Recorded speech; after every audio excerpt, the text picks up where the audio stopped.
Or did I just lie? I think we are live.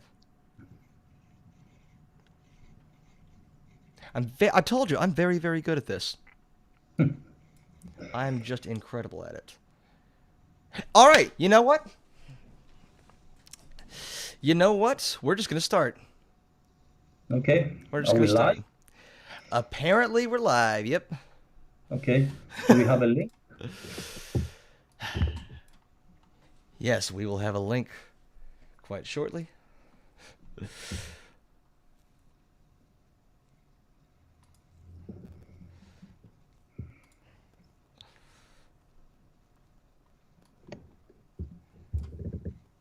Share. All right, copy link.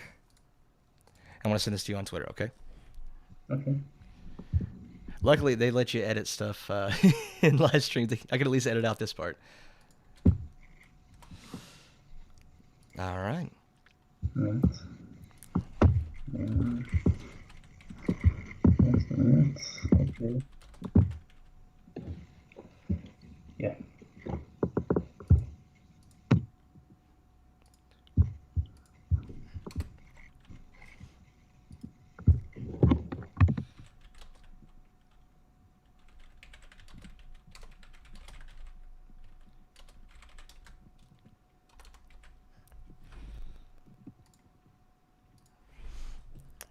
All right. Yeah. Okay. Fantastic. Okay, let's do it. So first, sorry for everyone who came in here immediately and had to watch through that nonsense. I'm very good at this. Don't worry about it. So I'm here talking with Zarathustra's Serpent. Yeah. Do you want to kind of introduce yourself? Okay. I'm coming from a philosophy direction, culture criticism. I wrote a couple of books. I just wrote a book about the MCU, actually. Um, and I wanted to have this discussion about trans issues uh, because okay, so we'll discuss it, but I think a philosopher has something to say that can help move the discussion forward. Uh, yeah, so on my channel, I do basically culture stuff, philosophy stuff. Uh, my most popular thing is a series I did on psychedelia, which is called The Story of Psychedelia.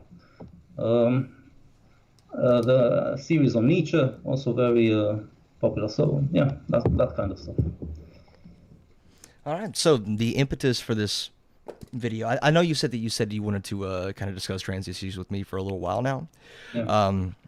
But I think what got me interested in it in particular is a recent video that you put out discussing the controversy, the discussion, the issues between J.K. Rowling and ContraPoints.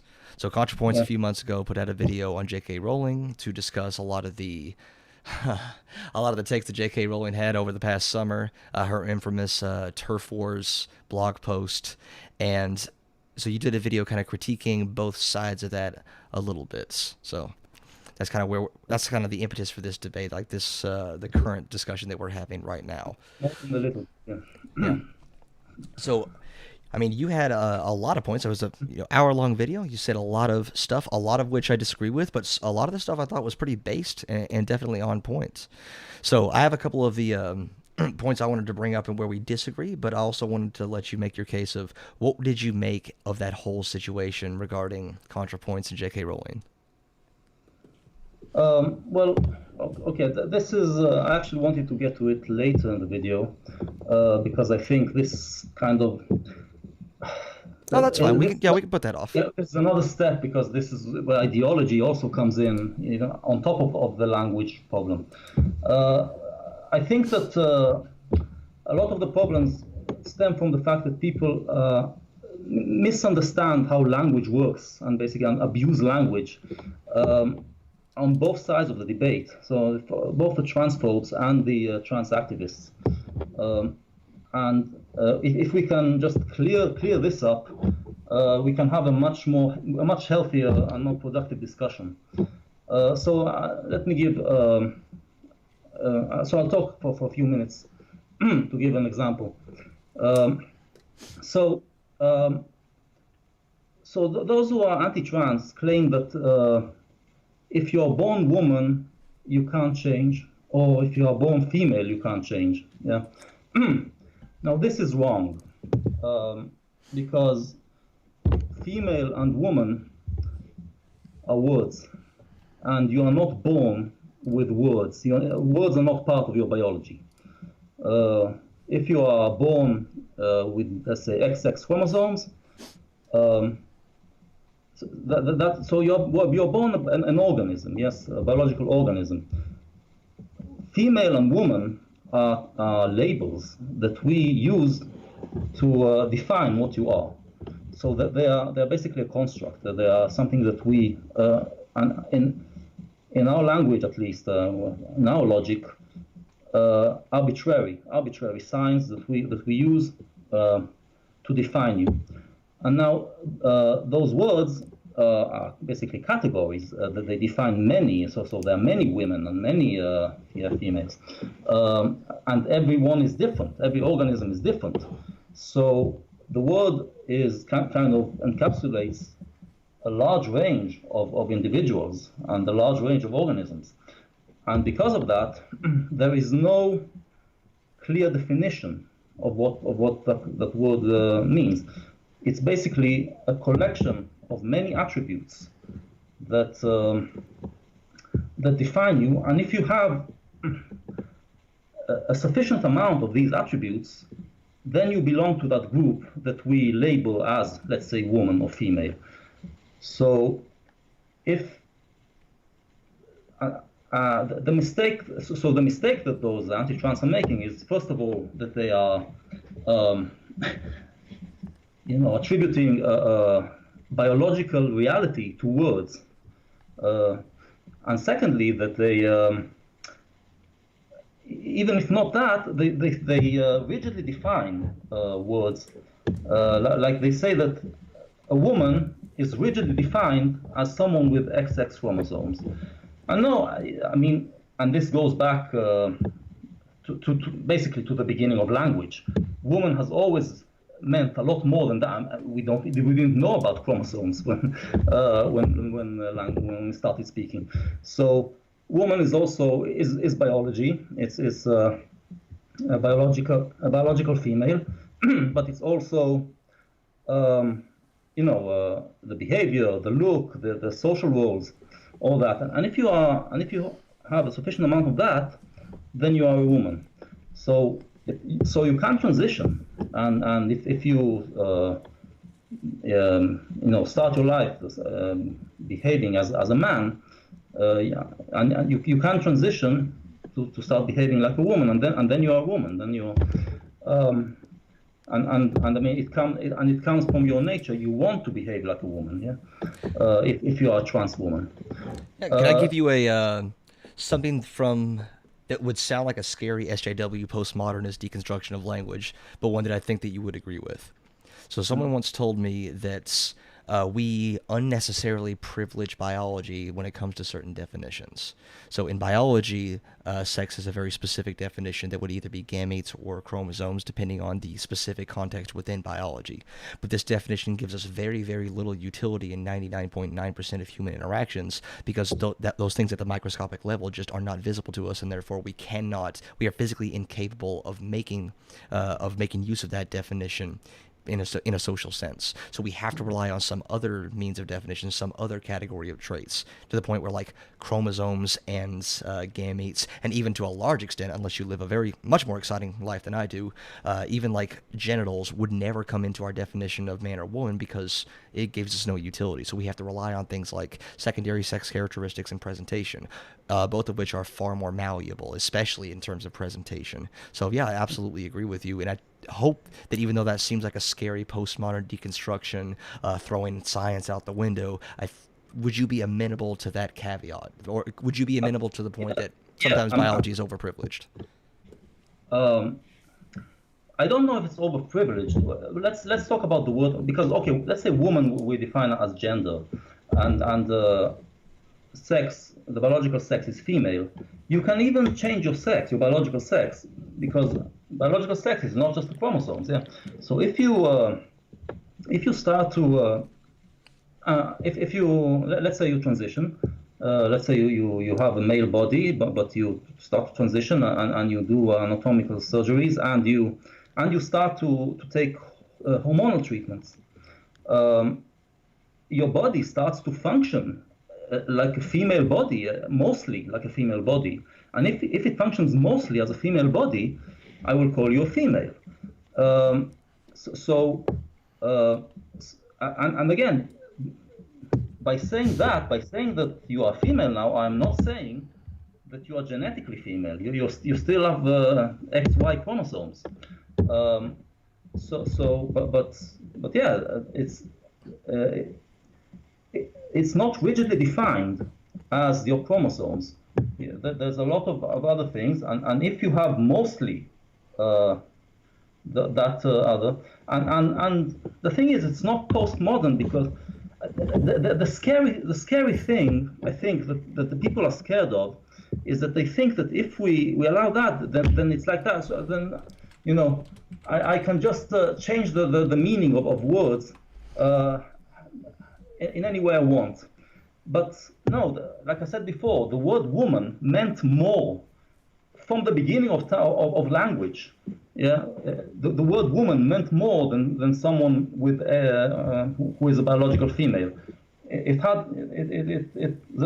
many more attributes like social roles and like behavior and all Yeah, that. yeah, I definitely agree with everything you're saying. I think a large part of the conversation, a large obstacle, is this mischaracterization or misunderstanding of what social construct means, and you could see some of this on both sides.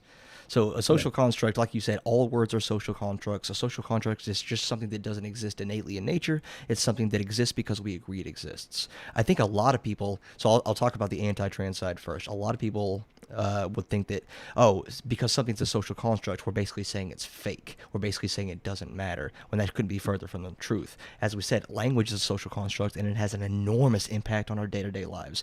Currency is a social construct. Countries, like nations, are social constructs. These things are enormously important. They're in no way, shape, or form fake. But on the other side, you can take, oh, this is a social construct. You can take that same misunderstanding, but apply it to the exact opposite side. Oh, since Yeah. woman is a social construct, that means it means whatever I want it to mean. That means whatever I say, whatever my definition is, it's just as valid as anyone else's because we all just made up words anyway. So it could just mean whatever I want it to mean. So I Exactly. think there's issues on both sides of that And language, misunderstanding. you don't have that license to use words any way you want because language is not yours, it's ours. Yeah. Technically, you have the right to say and believe a word means anything you want, but there is the other side of language. Like, language without a listener is just sound. Like, Yeah. the sounds coming out of my mouth only become Yeah. language if they're interpreted by another person. So yeah, I would agree. Like, I have heard people, trans activists and hardcore lefties in the past, who would make an argument that wouldn't quite meet that straw man of like, oh, words mean whatever we want them to mean, but they say similar things that are similar enough to where I think they could be criticized. Yeah, a language requires a listener, and it requires some agreement between the speaker and the listener. Otherwise, it's not language. Yeah. Now the thing you have to understand with that words have the same word has different meanings depending on the context. So I gave in my video I gave just a few moments of a still from the movie Shakespeare in Love, where the master of rebels comes in to basically arrest everybody because they allowed a woman on stage. And he says, that woman is a woman. And now that sounds like a tautology. That sounds like something that cannot possibly be falsified. But it can be falsified, and they actually try to falsify it, and the queen actually, in the end, falsifies it. Because the word woman, the first woman means differently, means something different from the second woman. The first woman is talking about a female, a biological female. Sorry, no, he's talking about gender, and the second one is talking about sex. So that woman is a woman. That woman, that meaning that this woman who acts and looks like a woman is a woman, is a biological female. And both uses are correct, and we understand them because we have the ability as humans to understand words in context. Now, why this becomes important is that trans activists today, there are many of them who try to claim that if we don't accept them as women in every context, then we are basically denying that they are women. And the answer is no. If you are a trans woman, there are certain contexts in which you are different from other women. I'll give examples. But that, by saying that, that doesn't mean that I don't accept that you are a woman, generally. So, for instance, if you are, let's say you are a trans woman, but you don't pass, you look more manly, and you are alone with another woman, in that context, you are not a woman, you are a man. Because when women are, I mean, a woman that you don't know, when women are alone with a man that they don't know, there's a certain amount of fear. And as men, we have to be aware of it. We become aware of it, and we know that we need to behave in a certain way. Now, if you're a trans woman and you, like I said, you won't pass, you have to be aware of it, and you have to be aware that the other woman, she basically perceives you as a man. So in that context, you're a man, and it's not because that woman is transphobic. It's on a level. I don't think that that's usually the impetus. I think that most trans people are aware of when they're being perceived a certain way, and they're very cognizant of that. And I don't think that all of them are these screeching like the GameStop lady. I don't think everyone's like that, even though like that lady got a lot of abuse undeservedly. But let's take a hypothetical. Let's say that so I'm married to a man, but let's say I go to a certain adoption agency, and even though I'm legally married, they say, well, you're not actually married because I only like the most important part of marriage is the union between man and woman, and in the most important part of being in marriage is like the unity of masculinity and femininity that provides the environment that is responsible in which to raise a child. So in this instance, even though in this specific context, so I'm married in every other context, in this specific context, this person is saying that, well, no, you're not actually married in the way that counts. So a lot of the language, the rhetoric surrounding like, oh, you're not a woman in every context is used to discredit the idea that they're a woman at all because you're not a woman where it really counts. I agree. Okay, so this is something that we need to work against. But we also have to understand that there are cases when you're different, and in those cases we need to find the solutions that will allow you to will allow basically to have your rights. To be able to do everything that everybody else does. I mean, for instance, there's this Jessica Yaniv in Canada, this activist who's constantly suing beauty parlors because she wants to get a bikini wax, but she has male genitalia. So they refuse to give her bikini wax. And look, if you want the bikini wax and you have male genitalia, in that context, you are not a woman. See, I have never met a trans activist who thought Jessica Yaniv's lawsuits had any merit whatsoever. Like, yeah, of course, like she got justified abuse, but she also got unjustified abuse. We won't talk about like the unjustified abuse, but I don't think anybody would say, and I certainly wouldn't. I consider myself a pretty staunch trans activist. That forcing someone to touch a part of any body that they don't want to would be considered transphobic. I don't know if that's a serious case of like. I don't know anybody in broader society, or at least it's not a broad problem, who takes Jessica Yaniv's concerns seriously. It feels most of the time when it's brought up that this is some some sort of wedge issue that we're trying to find the one instance in which our arguments are the strongest, we've tried to seek out a straw man and make that straw man representative of trans people as a whole. Now, I recognize that we can talk about this specific instance. The problem arises when you start to make this specific instance representative of the broader movement and the broader conversation, and it just takes up way too much weight when we're talking about these issues as a whole. No, the point I'm making is that the answer to Jessica and Eve is that if we deny that you are a woman in this context, we do not deny it overall. And you know, I have a better solution for that. You're absolutely a woman. I don't feel comfortable touching your dick. I don't feel comfortable waxing your balls. I think that's perfectly acceptable. Like the what do you call them? What was it? Waxer? Is that the term? Whoever's working at that facility, like, doesn't have to do anything she doesn't want to. Like, she doesn't have to touch any sort of like part of the body that she doesn't want to. That, I think that's perfectly acceptable. And in that case, you don't have to say, well, and I don't want to do it because you're a man. Like, you see, but there's an impetus there, right? Yeah, but then, you know, you get to that debate of you know, making wedding cakes to gay people. Yes, so it's the same thing. Well, why should I make a wedding cake if I'm not comfortable making this sort of cake? It's definitely it's a discussion that I've, believe it or not, I've waffled on that quite a bit. Like, especially in terms of like artistic expression. Like, I kind of side a little bit with the bakers. Now, if they just said, I'm not going to serve you because you're gay, I think that's pretty open and cut. Yeah. But yeah, I just like, if you are supposed to be making something that you're not comfortable making, I kind of see that. I still think they should be impugned, but not from a legal sense. Like, call them bigots, cancel them on social media. I think all of that is fine, but from a legal sense, no, I don't think they violated any sort of civil rights. Yeah. Okay. So, but anyway, that's the point. The point is, I mean, I made that. I think I did that example before. It's a good example. Yeah. We have all.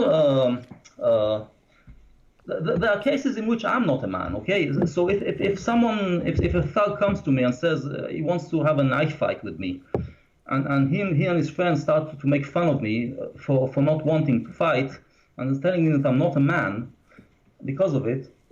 Look, they're using the word man correctly because you know, it's part of the attributes of being a man that you have. You need to have courage. You know, you don't chicken out of a knife fight. I think this harkens back to our toxic masculinity debate a little bit, but at least in some cultures, and okay, I'm okay. So I'm not a man in that context. And maybe, you know, maybe my ego will be bruised for half a day, but it won't mean that I stop being a man because of it.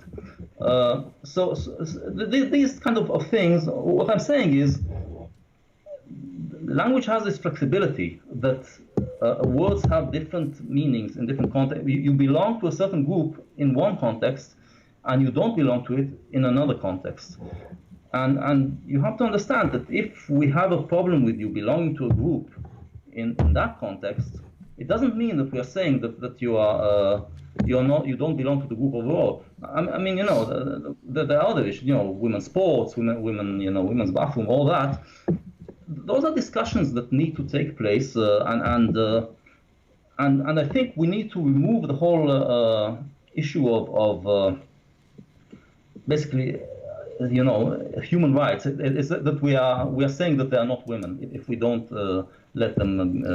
Well, to go back to my previous example, if I'm married in every context except at the adoption agency, if the people at the adoption agency say, well, you're not really married because of my definition of marriage, and that's the one, in this context, you're not actually married. Well, in this context, it's incredibly important, and it does. And because of that, you know, if we decided as a society that gay marriage is legal, is the thing that should exist, then gay adoption should also exist. You know, because it's an important part of marriage. But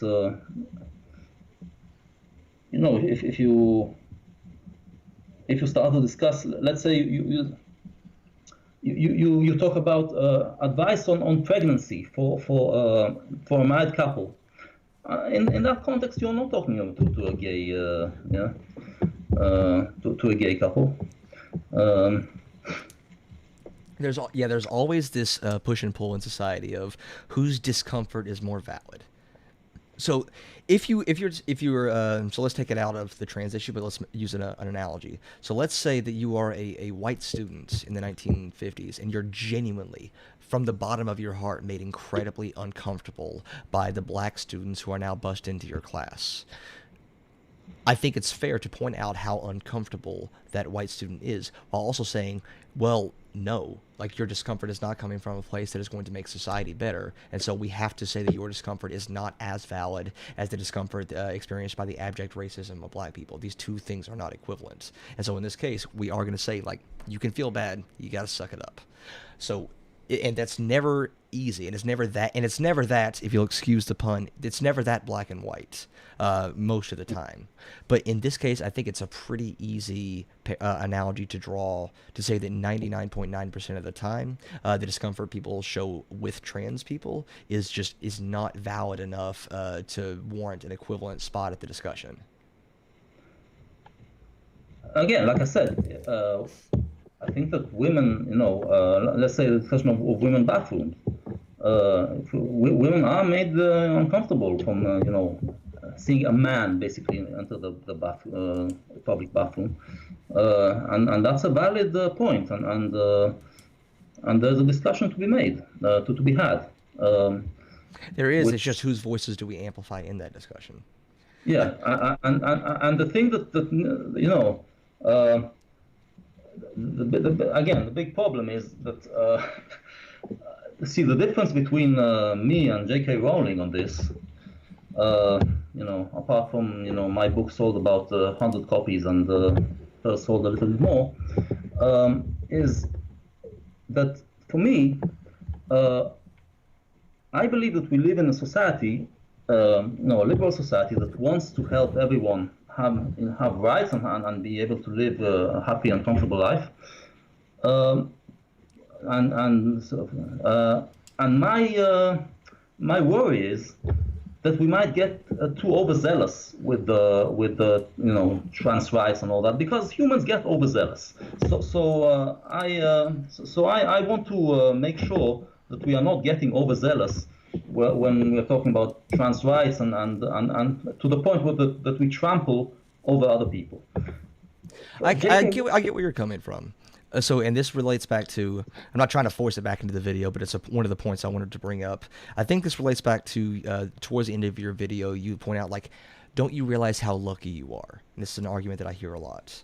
So it's to me, it's a thought terminating cliche. Like, if you're trans or gay and you live in a Western country, if you live in the United States or Canada, you are going to have a far better life than a trans or gay person who is forced into a society where, like, the punishment for that is death. Like, of course, it's better.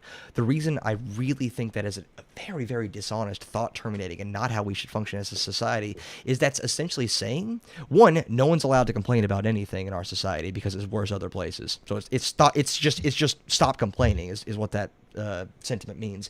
And two, it's kind of saying it sucks, but you actually have to put up with more. You actually put up with more abuse. You just kind of have to. And because it doesn't get to the level it does to other places, you're lucky. You're not allowed to complain. I don't want to trip over that low bar going forward. That is not the point. And I think that this is a straw man of what a lot of anti-LGBTs say. Because the point is not don't complain. The point is you are trying to destroy that society that gives you those rights. I'm really sorry, but you just accused me of having a straw man, and then now you just said that, now you said that actually we want to destroy society? What? The point I'm making against, this kind of social justice, basically, is that, you are trying to overthrow some of the values that are the basis of liberal society. And okay, I think we can get to that later in the video, where I will make that case But just let me finish what I said about the difference between myself and J.K. Rowling. So I just want to make sure that we are not getting overzealous. J.K. Rowling comes to the whole thing from the lens of radical feminism. So for her, trans girls who want to transition to be boys, it's because they are suffering so much under the patriarchy that they want to become boys, to have the privilege of boys, and the whole discussion is about the issue is basically is oppressive towards women. This whole and when you think in that direction, in that way, I see that as something that just poisons the mind of a woman who is generally compassionate and intelligent and talented and all that, but she comes to really dumb arguments and just not productive and basically hateful or bigoted. So okay, I think let's get to that later in the video in the discussion. Another thing that I wanted to point out. A while ago there was this, I think it was a commercial or something, or an ad that talked about people who menstruate. Don't do this. It's objectifying and unnecessary. Okay, I got to be honest. I think it takes. I cannot imagine being such a wuss that I was offended by that. But let's try to come to some sort of like middle ground between the two. See, I'm on the exact opposite of that as you. So let's see if we can discuss that and find a middle ground. Yes. So what I'm saying is, women. The word woman can be used for people who menstruate because menstruation is defining characteristic of women. Now, when we say that something is a defining characteristic of a group, it doesn't mean that all members of that group, menstruate, that they all have it, and it doesn't mean that only the members of that group have it. But if it's statistically significant enough, we can use the word woman, and people are intelligent enough to understand that if you say woman in the context of talking about people who menstruate, you're also talking about trans men, those who menstruate. This is political correctness gone awry, and So I just don't see it that way because people who menstruate, that is like the most targeted, perfect example because if you're selling your product to people who menstruate, and that is the perfect definition, people who menstruate. That includes girls as well, so not just adults. So it makes it seem like recognizes that children. Well, do you qualify like a 13, 14-year-old as a child in this context instead of a teenager? Whatever. But yeah, younger people. It encompasses trans and non-binary individuals. So you're just targeting the perfect phrase, like people who menstruate. This includes everyone and leaves no one out of the exact purpose of the product that you're selling. yeah, but like I said, it's objectifying and I don't know. unnecessary. Can you say what This you is mean when you say people objectifying? Can you explain what you mean by that? Well, you're talking about people. You are reducing them to one thing. Well, of Um, course, it depends on the context, right? I mean, yeah, if we but a I'm tampon saying commercial isn't really concerned of what your career is or whether or not like it's concerned with the fact that you menstruate. So in this context, this is the pressing factor about them.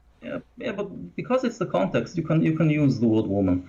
The thing is, you see, what I'm seeing here is, if you go back, the entire modern age was this preoccupied with this idea that if we purify language and if we clean up our language and make every word have an accurate description, have an accurate, be an accurate meaning of the thing that it signifies, we will solve a lot of problems.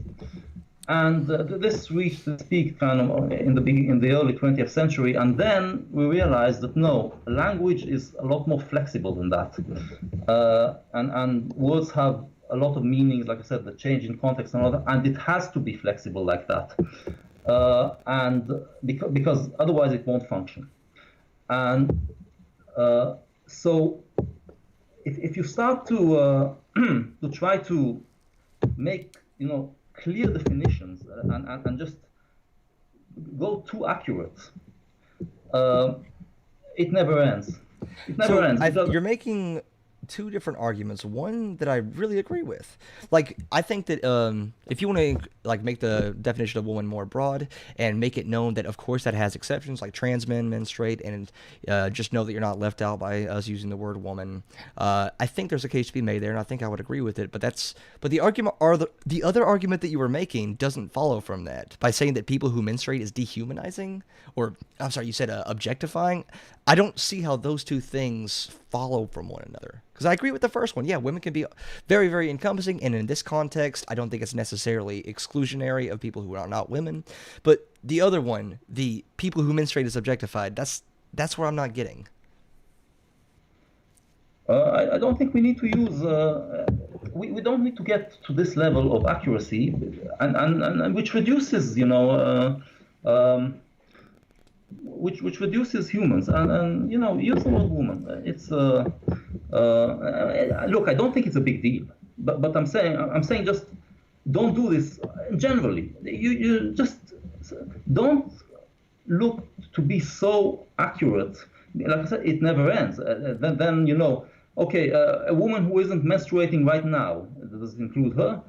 Oh no, we mean someone who menstruated sometime in the last month. Okay, well, pregnant women, they haven't menstruated for months. Oh no, we mean so. I agree. There is a certain endpoint where it gets ridiculous. Like people who are currently menstruating, like yeah, I think that would be a little bit ridiculous.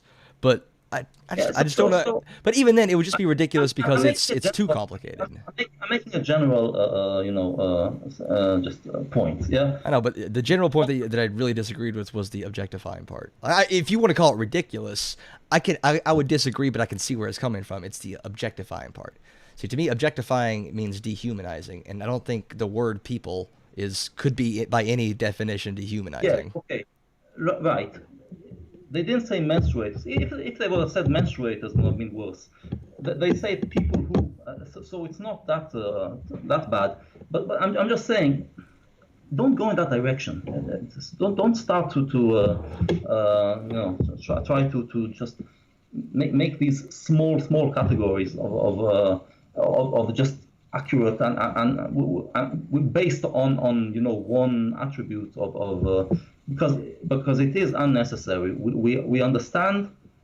If we understand the context, you can use the word woman Yeah, so let's make the context a little bit broader. So I think I disagree, especially with I've said it again, the objectification part. But what you're saying about words don't need to encompass every possible person. There are contexts where we can recognize that trans men in this context of menstruation wouldn't necessarily be excluded or invalidated by the term woman. I kind of get that, but in the broader context, and this is an assumption on my part. Keep in mind, I'm a cis dude. For all my audience, I'm a cis dude. So I don't necessarily think that too many trans people or trans activists were like upset at tampon commercials for using the word woman. I don't think that was a big impetus on their part. What I did see was the reaction from people. Most of the people, and I think this is fair. I don't think this is a straw man. When people got upset when they said people who menstruate, it wasn't because it wasn't a nuanced discussion of philosophy or language or anything like that. It's because it was acknowledging that trans people exist. That's why they were upset. And I don't think it's a straw man. In fact, I think it would be dishonest to say that that's not where most of the impetus was coming from. So most of the pushback you saw from trans activists wasn't in support of the phrase itself. It was pushing back against the pushback. Because the pushback was in large part ridiculous.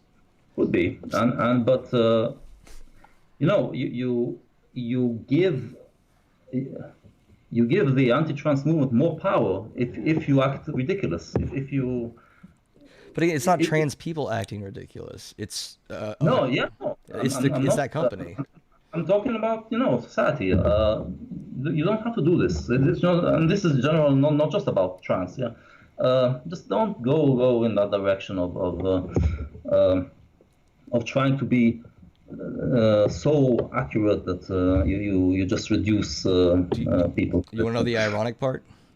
You know what everyone was talking about for that couple of days where everyone was mad? That tampon Yeah, company. actually wasn't following that Well, discussion. we know what the big topic on Twitter. It was that company. That company was in the news. That's becoming like a go-to like purposeful marketing tactic now.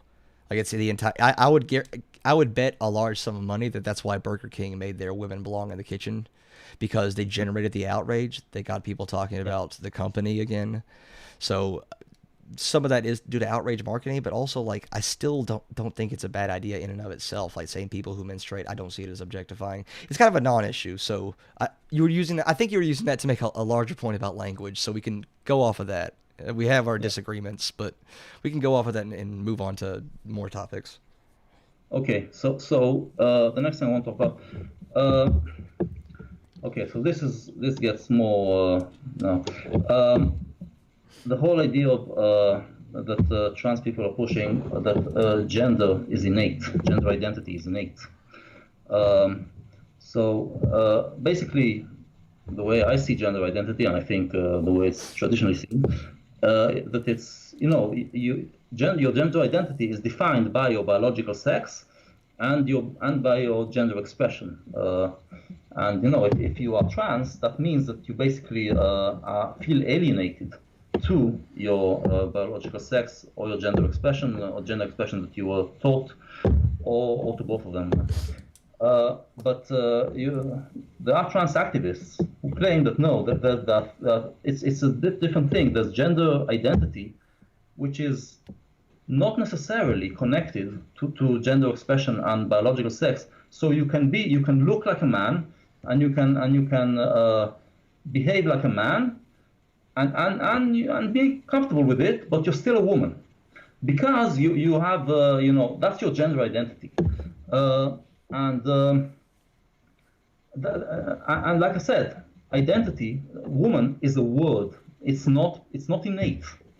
So this whole thing is just nonsensical. This idea that gender identity is innate is nonsensical. It depends on how you're using the word innate. So, to me, this whole discussion of like nature versus nurture, I think is a false distinction. Like, I don't think there's a meaningful distinction between the two, because what you get if you have nature without nurture, what you actually have is a dead fetus, is a dead baby. That's what nature without nurture would be. So it's like trying to ask, like, if in a discussion, like, which is more important, nature or nurture? It's like asking which is more important in the area of a rectangle, the length or the width. It's nonsensical in and of itself.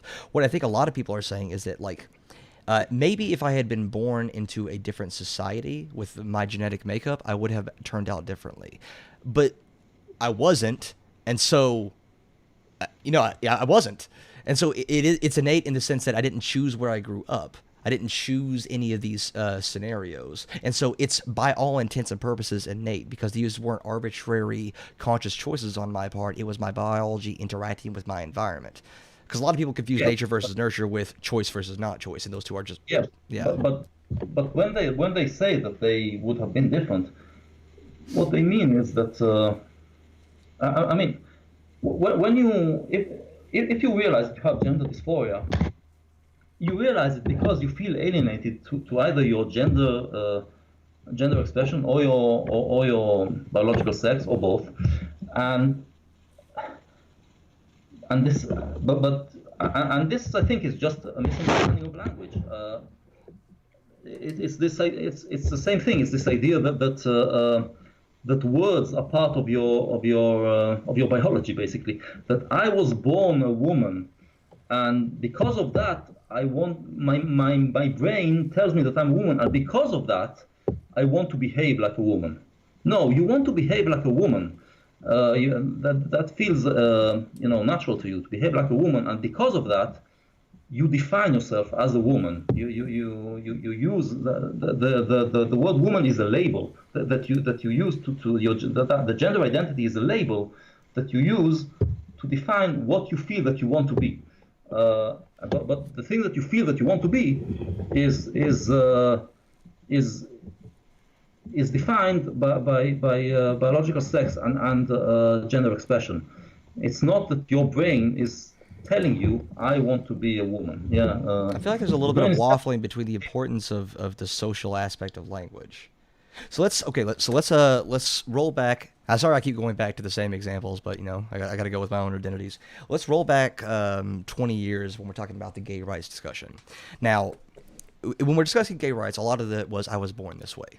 Now, technically, you don't have an innate sexuality in the sense that without socialization, most people would not have a sexuality whatsoever. Like we don't, we obviously can't study that in any meaningful sense, but based on the research we're able to do, and based on what we know about sexuality, it's very heavily socially influenced in a lot of ways. If you made that nuanced argument, if you start talking about like the impetus of like does it mean to be sexual, like where does that come from? Is it only like your genetics would determine it in all circumstances? Would it be the same? If you could have that nuanced argument, but in the broader social zeitgeist, people would be saying, oh well, I guess since you can change it, since you weren't born that way, you should change it because it's wrong. So you have to be cognizant of how the public is going to interpret most arguments. So the reason trans people are saying I was born this way is because for all intents and purposes, in all social understanding of what that would mean, they were. I accept that.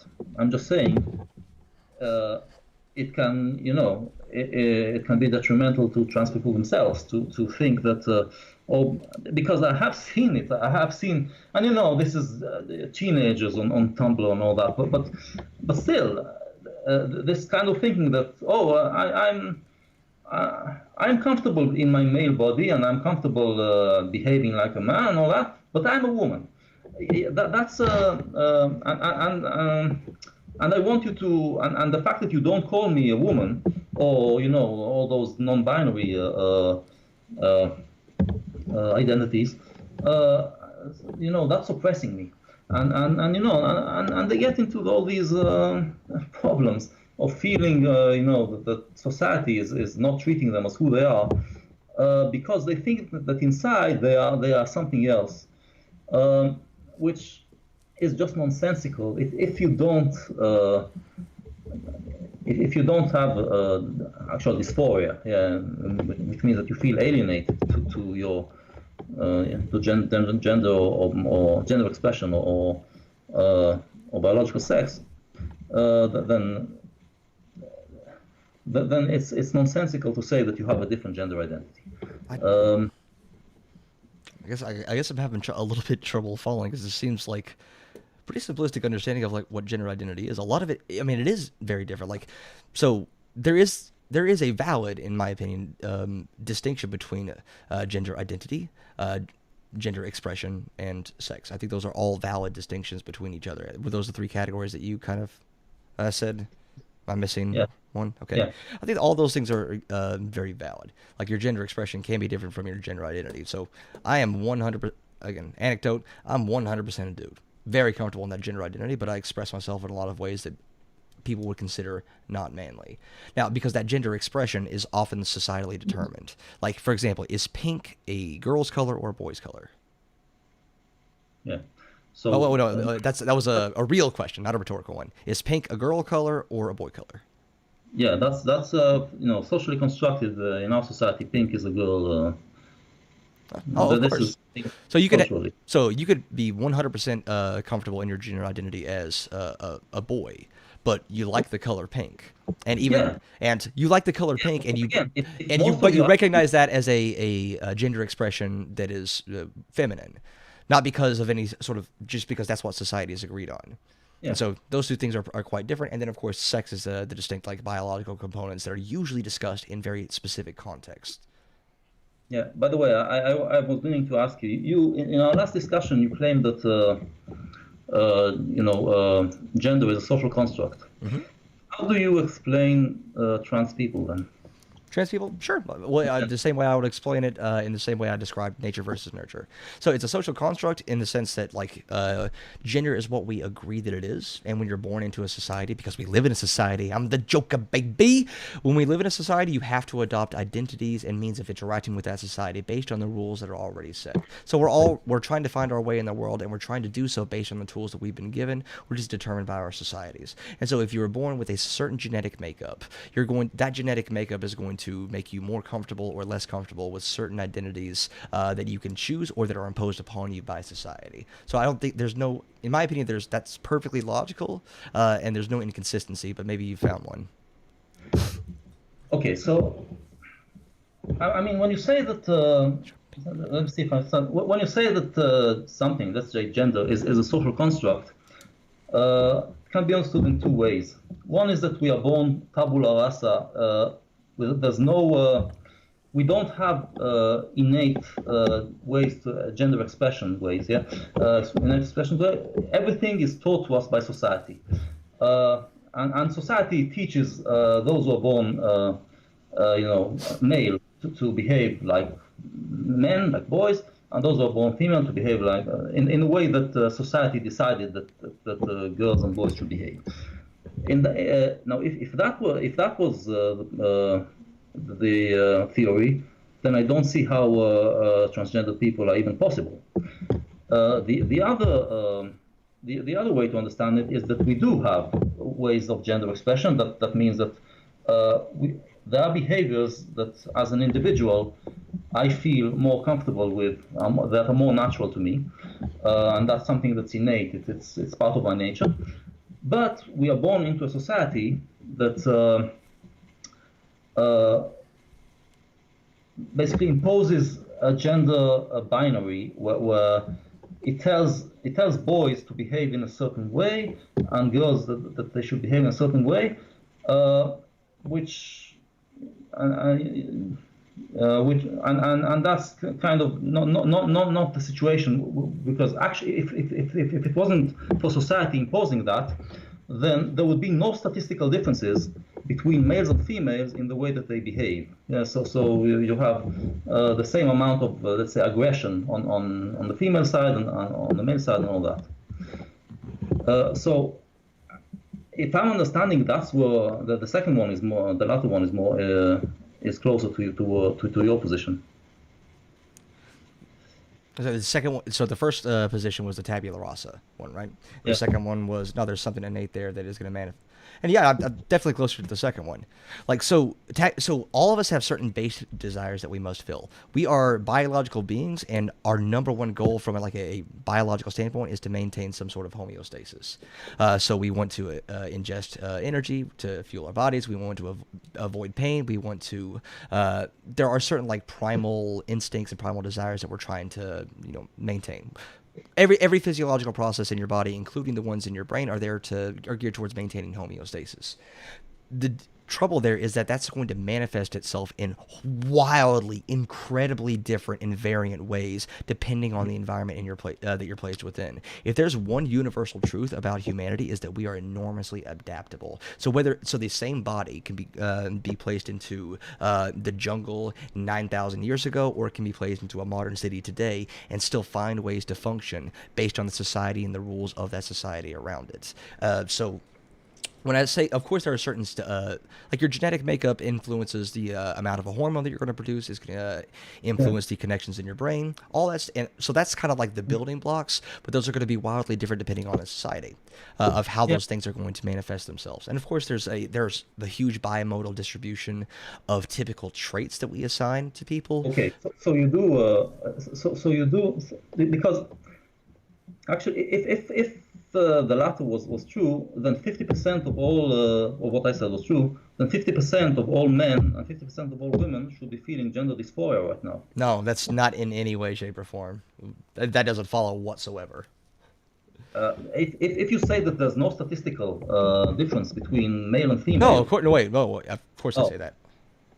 Okay, so you do see a bimodal thing. So there are ways of expression that are more typical of male human, and those that are more typical of females. And of So course that informs our like societal expression of gender. Of yeah, course that informs that. okay. The problem is when Well, you're trying to say that that means that that you can apply those broad statistics to an individual, and that's a really common yeah, fallacy yeah. that people have. Okay, okay. So this is what my claim is, and here's where we start to get to the social justice ideology. My claim is that this is how we see this in our society. I really apologize. I have to pee so bad. I'm sorry. Okay. You have to pause. I'll be really quick.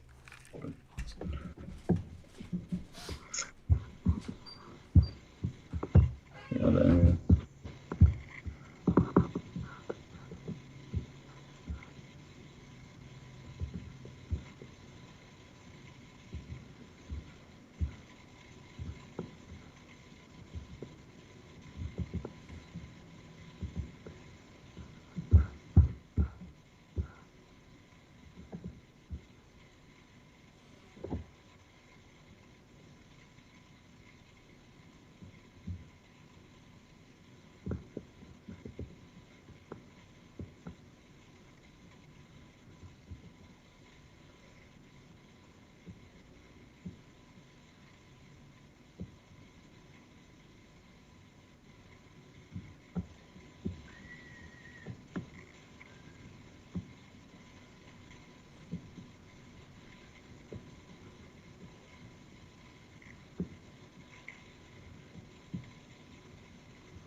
Yes, I wash my hands. yeah. Okay. So So, like we agree, there's a bimodal here, this thing that there are behaviors that are more typical of men and behavior more typical of women. And yeah, society wants us to conform to these to the most typical. So on top of that, yeah, society creates these norms yeah, of how a man should behave and how women should behave, and over the years, the centuries, on top of that, we built all sorts of beliefs, and that, let's say, God did not create woman to do this, and so all of that stuff. Yeah, but yeah. When we say society creates stuff, of course, there's no robed figure that is society that singularly Yeah, determines this stuff. It's all an amalgamation of like yeah, generalized feelings where that you get from wherever pocket of society that you're in. Yeah. yeah, and but in liberal society, in Western liberal society of today, uh, yes, there are norms, but we recognize that there's no rigid definition of what you're a man or what you're a woman. You are free to do whatever you want. People might not like it, but you are free to do whatever you want, and we accept that. There's a broad range. The word man and the word woman both cover a very broad range. Basically, if you have genitalia, let's say male genitalia, you can do whatever you want and still be considered a man, and you can even be considered a woman if you want, if you if you're trans, if you adopt.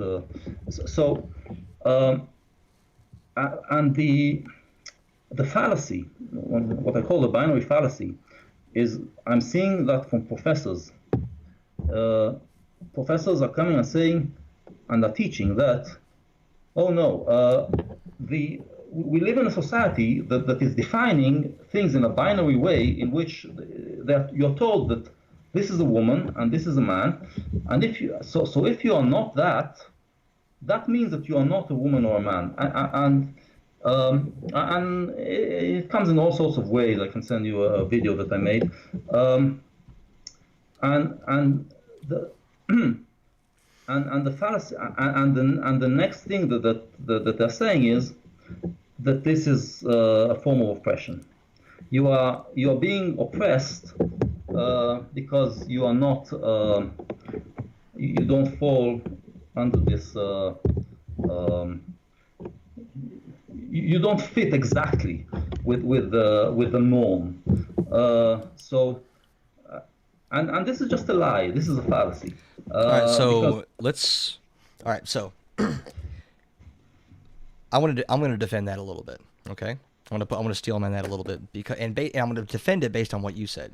So you said that in a liberal society, there are no hard binaries. Like we recognize that women don't have to be a certain way and men don't have to be a certain way, right? yeah, Okay. You do recognize that this is not true for a huge percentage of the people who live in Western societies, right? Depending on what? what pocket you live in. If you live in like Western societies or liberal societies are not homogenous. There are certainly Yeah, pockets within those societies. Like a lot of, good portion of Americans, for example, live in rural conservative societies, in which case, yes, that gender binary is heavily enforced, or at least heavily socially encouraged. Maybe not extraordinarily strictly, but it is still heavily encouraged to the point where you wouldn't call that wouldn't meet your definition. And of course, you have like the liberal cities and urban areas, but even pockets within those areas wouldn't meet that definition. So you wouldn't say that because there are exceptions to this broad categorization that you have of liberal societies, that wouldn't negate it, right? Well, the same is true of that SJW professor. By the way, the kids today are saying woke, not SJW. All right, that's the new hip term for the same thing as woke. So there's like broadly speaking, it's considered the default in society for a man to be a certain way, the default in society for women to be a certain way, and even if there's no moral weight to moving outside the default in certain respects, depending on how much you do it or what meaningful traits you go outside the default, there's still a form of oppression in the sense that you are seen as doing a moral negative. yeah.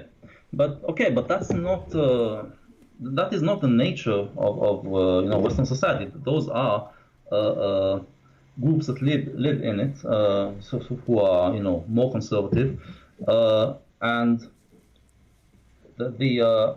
what I'm seeing is those professors saying that no, this is what society is. The society is a patriarchy, and we need to overthrow the patriarchy. We need to smash the patriarchy because we are oppressed. And this is what I meant by saying that trying to bring down those values that are, because what I'm seeing, when you talk about whiteness, when you talk about patriarchy, when you talk, all those things, all those words, basically what they mean is Western value. Not all of them, I agree. Yeah, some of them kind of have a more accurate Maybe definition. I'm conflating liberal and Western values with your definitions here, but to me, like smashing those things would be part of Western values or liberal values. Like that would be No, yeah, like well within it. no, but my claim is that when they say patriarchy, what they mean is Western values. I When don't. when So I don't think that's fair. when Antifa says fascism, they mean capitalism.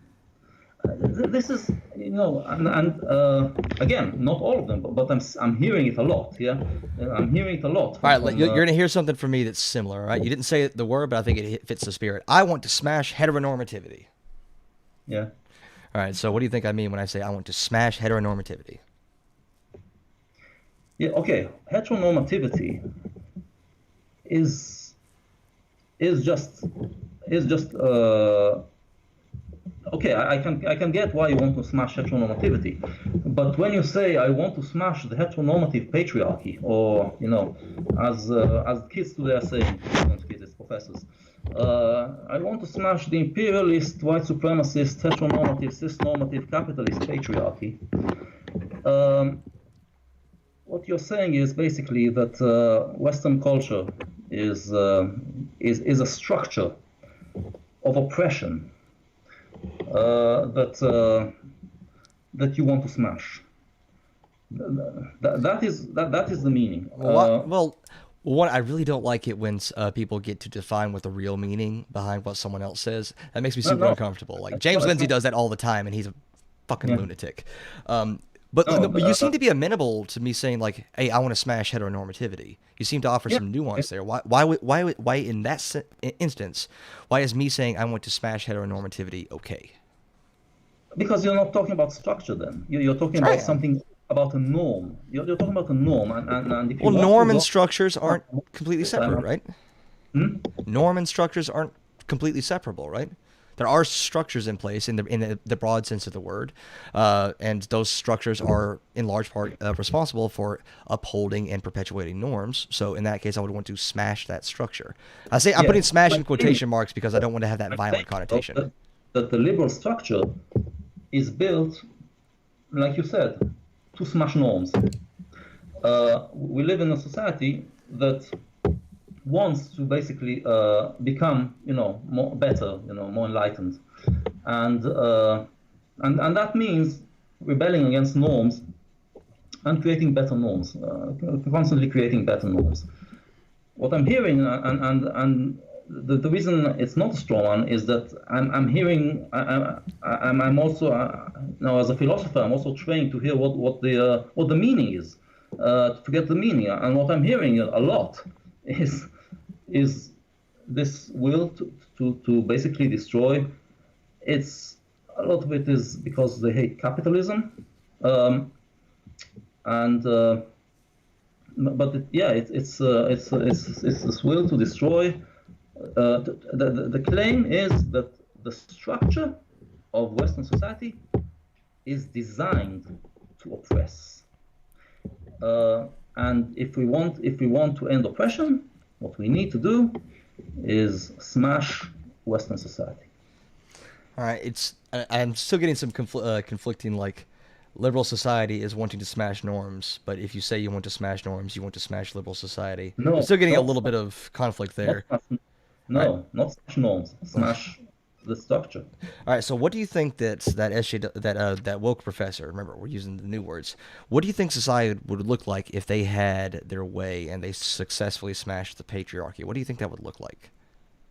I think they think that we have it's this old Rousseau thing that the humans are by nature um, we live peacefully by nature. If it wasn't for the structures who are basically designing them You're saying that they say that, by the way. That was unclear. yeah, You're, they believe that humans would live peacefully in a natural state, but because the society is structured in a way that one class of people oppresses the other, so that kind of twists them and they become violent and all that, and bigoted and all that. I I don't know if they would. That feels like it's such a hardcore straw man because I don't think any. I mean, I certainly don't. I can only speak for myself, but I'm listening to a lot of those same professors, and I agree, and I find myself agreeing with apparently way more of their ideas than you do. I'm not saying that's good or bad. I'm just saying that I tend to really agree with them and identify with them. I don't think any of them would say that humans would be perfect without society. We'd just be these magical unicorns holding hands through the forest, although that would be kind of cool. I don't think any of them are saying that, and I certainly don't think that bigotry can only come from society. I think there is a certain in-group, out-group propensity that we all have, and you said you agree with that as well. All I'm saying is that is shaped by society. In-groups and out-groups, we say society should have a mitigating influence, but depending on who is in power, you can have benefits from emphasizing those in groups and out groups. I mean, the way fascism rises is that defining those out groups to better establish an in group to gain more power. If you make people afraid of the out group so much, they'll support you no matter what. That's one of the big impetuses behind fascism, and why fascism should have a broader applicability to more people that we see in society today, because that's one of the core tenets of it. So I don't think that they. And I still want to know, like, what would society look like if their like goals were achieved? I know they believe that humans are just wonderful and we only know conflict thanks to some evil power, but what would the world look like if all these SJW professors wanted what they or got what they wanted? Huh. It would be worse. Look, the thing is, the attempt is not to violently overthrow the system. Um, it seems that the attempt is to clean our language. It goes back to what I was saying earlier about the attempt to purify language, and this is this whole political correctness and cancel culture. Anyone who speaks in a way that, and you see that, in the academy, anyone who kind of doesn't use the correct language gets cancelled. And so they believe that if they purify language in a way that gets rid of the bigotry, basically humans will grow into an enlightened language. It will make them it will make society basically a utopia. Now, would you agree broadly with the concept that if we improve language, we improve society? Just broadly, would you agree with that? Yes, but like I said, language is very flexible and Of messy. course, yeah, that's why I'm saying very, very broadly. There is a way to. I mean, the whole reason we're having this conversation is that you want to improve the language that we're using to discuss these issues. So broadly, yeah, and I think they could be coming from the same place, right? The thing is, like I said before, in the 19th century, the beginning of the 20th century, when we talked about, and this is philosophers, when we talked about, there was an attempt to create, like I said, a more accurate language that would define things more accurately, and the belief was that this will make society better. When they came to the realization that no, that's not what the language is, has to be flexible. Every word has many needs to have many meanings to be understood in different contexts and all that. Then the role of the philosopher became to purify language from those misconceptions about language. So this idea that we can purify language is now the thing that, as a philosopher, we are supposed to, we are supposed to fight against. We are supposed to explain why this is detrimental. Why this? You asked me what it would lead to if they got their way. It basically creates a language that is worse, and ideas that are worse. Because, like I said, first of all, you will never be able to create an accurate language. So does that mean we shouldn't try? I mean, we'll never learn all there is to know in the universe. Does that mean science is a waste of time? No, but when you say that our language right now is oppressive, and we need to purify it, it never ends. And because it never ends, language, you will always define language as oppressive, and you will always teach your students that they are being oppressed, and that they need to, cancel people who are speaking wrongly and all that. So I'm of two minds. I'm of two minds about that. On one hand, there's definitely a degree of truth to that. To some degree. So I've talked a lot in videos about how negative traits are diagnostic, and some people are constantly on the lookout for threats to their existence, or just threats in general, and they tend to diagnose people as wholly bad based on one or two comments in a way that I think is unhealthy, unfair, and disrupts discourse. I definitely agree that exists, and I even will grant that I think that's probably more common on the left than it is on the right to a certain extent. But there's also a certain truth to that. If you are a progressive, if you want to continually improve society, what does it mean to improve to society? If you want to, do you agree that that's good? Almost in and of itself, if you want to improve society, that's a good thing, right? Yeah. Yeah. So the way we go about that is figuring out what could be improved, what's wrong with society, and continually going after that, right? I think we're doing that in this video, in this discussion. Yeah.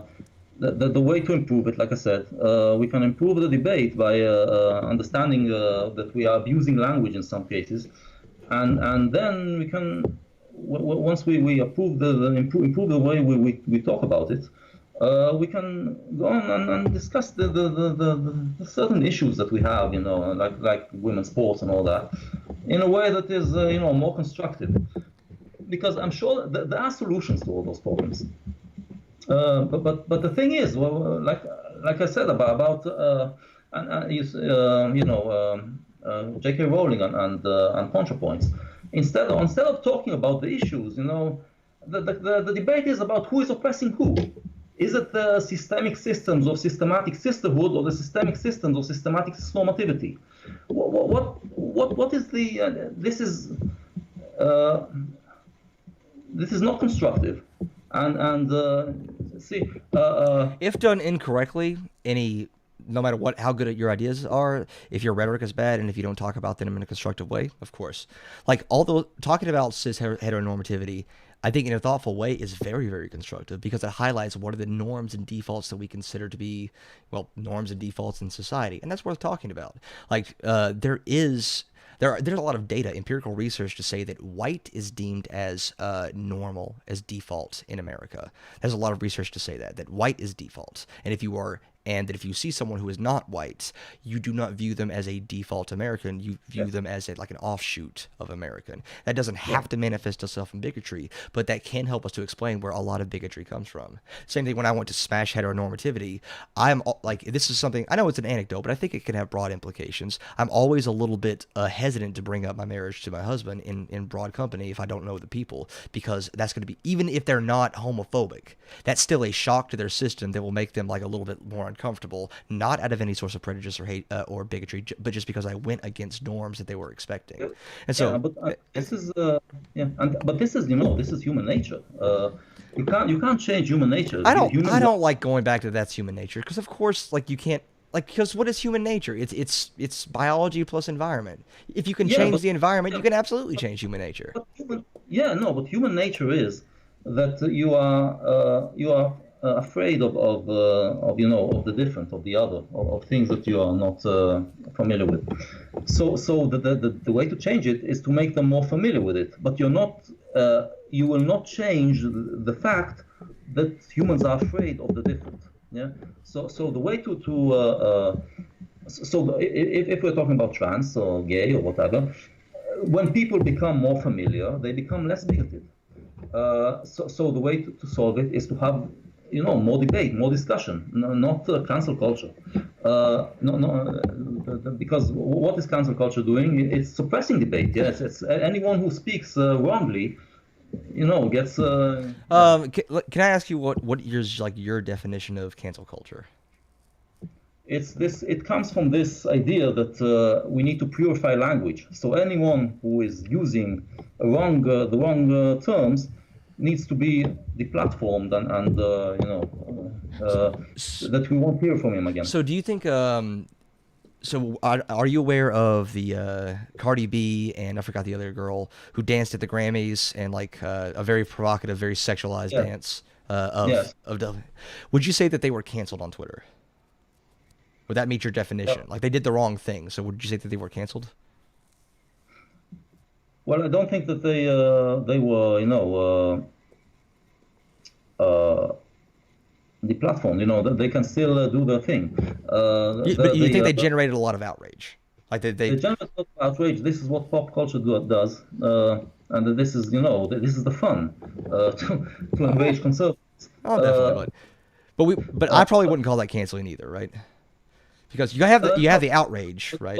But let's say someone did it who isn't famous, like you said, the girls who behave like that in some society, in conservative places, will get cancelled. Will get all sorts of. It all depends on where the institutional power lies, right? So Cardi B probably wasn't canceled on Twitter because even though there was a ton of outrage generated by her, there was no institutional power to like really take her down, right? Yes, but this whole thing about power, let's You see where I was like canceling is outrage plus power? Yeah, no, because power, the idea here is the woke idea is that there's a group that has power and a group that doesn't. And no, we all have power. Power is dispersed in many ways. And if you have the power to generate a large group of people to attack someone on Twitter, then you have power. Mm-hmm. Even if Twitter isn't that important, it's still quite people want to be on Twitter. And if you can amass a large amount of people to attack them on Twitter, if it's J.K. Rowling, who kind of driven out of Twitch, a very, very powerful woman. But she can't go on Twitter because she's being attacked, and it messes with her mental health. So this is all power. This idea that we are powerless, and because of that we can behave in any way we want, because it's not bigotry. Look, I made this point in the video. Yes, why? What's this? How come TERFs are the most hateful anti-trans people? The hate comes not from hatred of trans people. They hate them. They hate trans women because they think they are men, because they hate men, and this is the end result of decades of misandry, of man hate that was allowed to fester in feminist circles, and we are the oppressed, so we can hate as much as we want, and this is the result. I think you're essentializing feminism a lot, because a lot of feminists are very trans inclusive and have been since the beginning. No, but I'm talking about TERFs. I'm talking about TERFs, and the TERFs, when you see the hate, they hate trans people, trans women. They hate trans women, and they hate them because they see them as men, and they hate men. They see them as men who are trying to enter their spaces. Another example on the other side. J.K. Rowling in her blog post said that trans activists are saying the TERFs should be punched. Now, I didn't see it, but evidently she did. Okay, now where does this come from? Where does the idea that they should be punched come from? Probably from people who are very upset at bigots and want them to be punched. Probably from the same place that probably from the same place that they got really excited when they saw that Nazi getting punched in the street, when they saw Richard getting punched. Yes. Let's punch Nazis. So TERFs are not Nazis, but close enough. So let's punch TERFs as well. And J.K. Rowling is not a TERF exactly, but close enough. So let's punch her as well. And people, kids who read the Harry Potter books, well, they are basically reading Nazi literature. So let's punch them as well. Yeah, let's put things a little bit into a more nuanced perspective. Yeah, you don't want to paint this entire side as is this the most ridiculous way possible, right? So, do you think that there's difference? Let's say that you're a trans person, and let's say that you see a random account on Twitter with 20 followers, and they quote tweet you and say, "I was sexually assaulted in the 90s, and I don't think it's bigoted not to be concerned about males in my bathroom." Let's say a random account quotes tweets you, a small trans person, and says that, right? Yeah. And let's say at the exact same time somehow J.K. Rowling says the exact same thing. So she says something very similar to what she says in her manifesto. Do you think those two things are equivalent? No, Rowling has more power. Of course, yeah. So, having that power. So I don't know why you were a little bit hesitant to this idea that institutional racism is prejudice plus power, because power dictates how much harm can be caused. A more innocuous statement can cause a lot more harm if it's coming from a huge person than a directly hateful statement from a nobody. Yeah, but no, what I'm against is that the definition of bigotry is has been changed into prejudice plus power. I don't think that's bigotry's definition. I think that's racism's definition that some people follow. I don't like that because. No, because we already have a term for that. It's called institutional racism or systemic racism. Yes, systemic racism. Yeah. But a lot of people are saying, "Oh no, if I'm black, I can't be racist against white people." There's no such thing as reverse racism. Yes, you can. I agree. And I agree that's super unhelpful. Because we already have a term for that, systemic racism. Yeah. I think that's very useful because now if you're black, there are very few circumstances in which you can be systemically racist against a white person, because individuals really don't do that. But no, so I think I would agree with you there. But there is something to that notion that prejudice plus power does mean something. It's Like depending on It just means it's worse. It means that yeah, far it's it's far worse more in a far grander scale, right?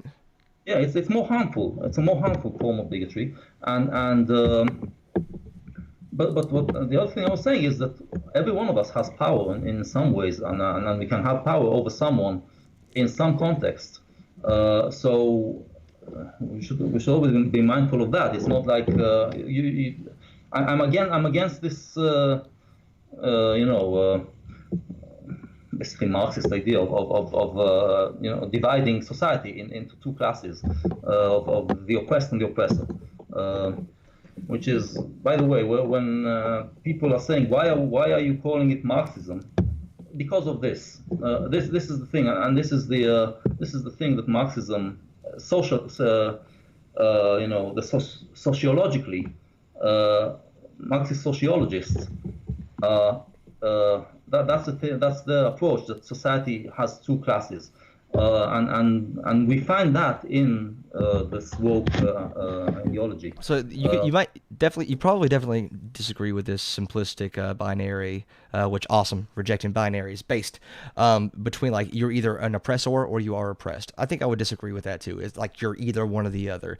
But surely there is some validity to the concept that some people have more power than others, and their disproportionate response is a problem in a lot of contexts that should be addressed. So with Yeah. someone like J.K. Rowling, she